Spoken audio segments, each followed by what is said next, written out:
Last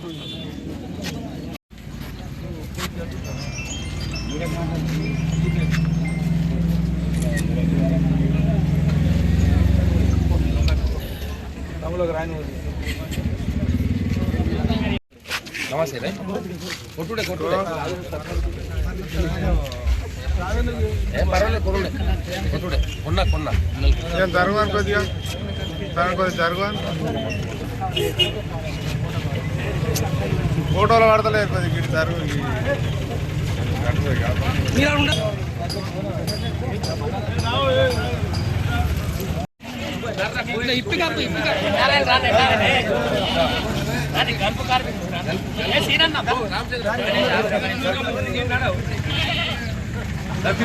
అంత కలుపుకోండి కదా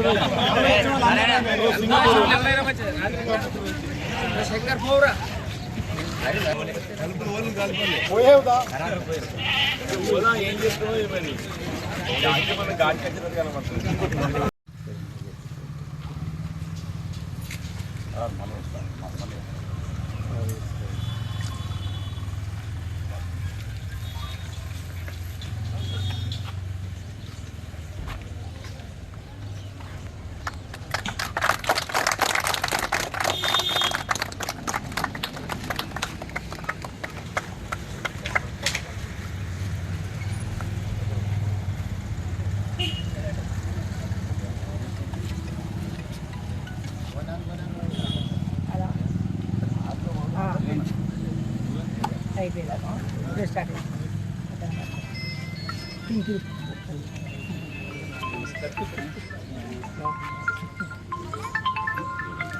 జై ఎన్ఆర్ఐ పాలసీ జై శివరెడ్డి నాయకత్వం ముఖ్యమంత్రి నాయకత్వం జై కాంగ్రెస్ జై కాంగ్రెస్ జై కాంగ్రెస్ జై కాంగ్రెస్ జై కాంగ్రెస్ జై కాంగ్రెస్ నాయకత్వం నాయకత్వం రేవంత్ నాయకత్వం జై కాంగ్రెస్ జై కాంగ్రెస్ జై కాంగ్రెస్ జై కాంగ్రెస్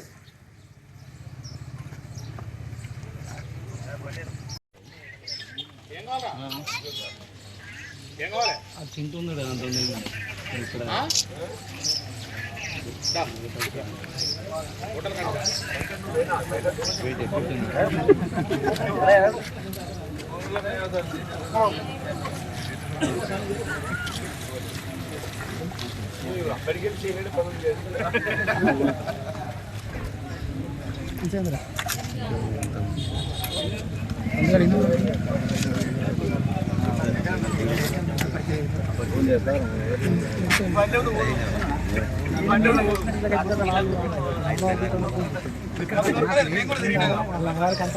రావురా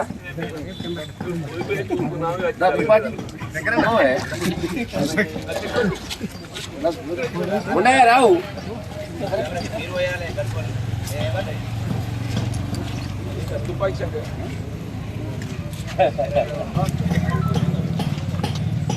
ముండన్నా వర్షం కూడా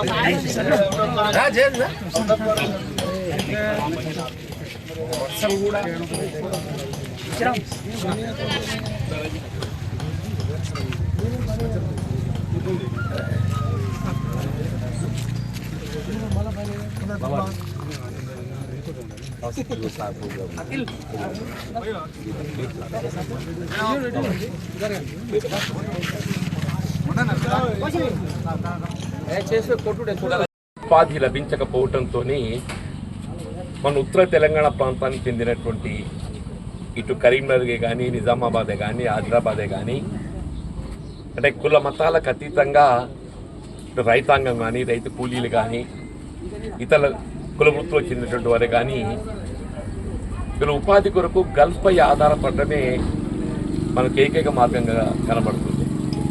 ఇప్పుడు గతంలో ఏ విధంగా ముంబై పోయి షోలాపూర్ పోయి ఉపాధి పొందేటోళ్ళు వెనకటి కాలంలో మనం తర్వాత బొగ్గు బాయిలు వచ్చినాయి.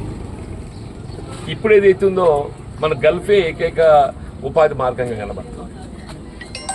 వాస్తవంగా తెలంగాణ రాష్ట్రం ఏర్పాటు కాబట్టయితే మనకు స్థానికంగా ఉపాధి అవకాశాలు మెరుగాయి. నిరుద్యోగ యువతకు ఏదైతుందో ఇక్కడ రాష్ట్రకు జీవన మార్గం పొందే అవకాశం లభిస్తుంది అందరం భావించాను. నాకు ఇప్పటికి గుర్తుందన్న, ఇప్పుడు తెలంగాణ రాష్ట్ర ఏర్పాటు ఉద్యమంలో గల్ఫ్ కార్మికులు అందరూ కూడా రాజకీయాలకు అతీతంగా అందరూ కూడా తెలంగాణ ఉద్యమాన్ని బలోపేతం చేయడం జరిగింది. వాళ్ళు అక్కడికి వెళ్ళి అందరూ ఫోన్ చేసి చెప్తున్నారు ఈయన వాళ్ళ కుటుంబ సభ్యులకు అందరూ కూడా తెలంగాణ ఉద్యమాన్ని బలపరచాలి, రాష్ట్రం ఏర్పాటు కాబట్టినట్టయితే మన కష్టాలు తీరుతాయని చెప్పారు. సరే, వాస్తవంగా ఇవాళ ముఖ్యంగా విద్యార్థులు, నిరుద్యోగ యువత ఆకాంక్షలకు అనుగుణంగా వాళ్ళ ఆత్మ త్యాగాలు బలిదానాలతోని రాష్ట్రం అయితే ఏర్పాటు కాబడడం జరిగింది. రాష్ట్రం ఏర్పాటు కాబడి దశాబ్ద కాలం గడిచిన దశాబ్ద కాలం టీఆర్ఎస్ 2 పర్యాయాలు అధికారానికి వచ్చింది. కానీ వాస్తవంగా ఆ 2 పర్యాయాలు కూడా గల్ఫ్ కార్మికుల సంక్షేమార్థం ఏదైతే ఉందో ఏ విధమైనటువంటి ఒక ప్రత్యేకంగా కార్యక్రమం చేపట్టకపోవడం నిజంగా కూడా బాధాకరం చెప్పండి. నాకున్న అనుభవం చెప్తున్నాను. నేను ఇక్కడ ఉత్తర తెలంగాణ ప్రాంత వాస్తవ్యుని కాబట్టి గ్రామీణ ప్రాంతం ఉండేటువంటి ఒక నిరుద్యోగ యువత, నిరుపేద వర్గాలు ఏ విధంగా గల్ఫ్లో వాళ్ళు ఇబ్బందులు ఎదుర్కొంటున్నారు, మరి వాళ్ళకి ఏ విధంగా ప్రభుత్వం తోడ్పడాలి అన్నట్టు ఒక ఆలోచనతో ఏదైతే ఉందో నేను 2014-18 మధ్యకాలంలో శాసనసభ్యుడిగానే కానివ్వండి, లేక 2019-23 మధ్యకాలంలో శాసనమండలి సభ్యుడిగానే కానివ్వండి, గల్ఫ్ కార్మికుల అంశం సమస్య లేవనెత్తకుండా నేను ఏ సమావేశం కూడా చర్చ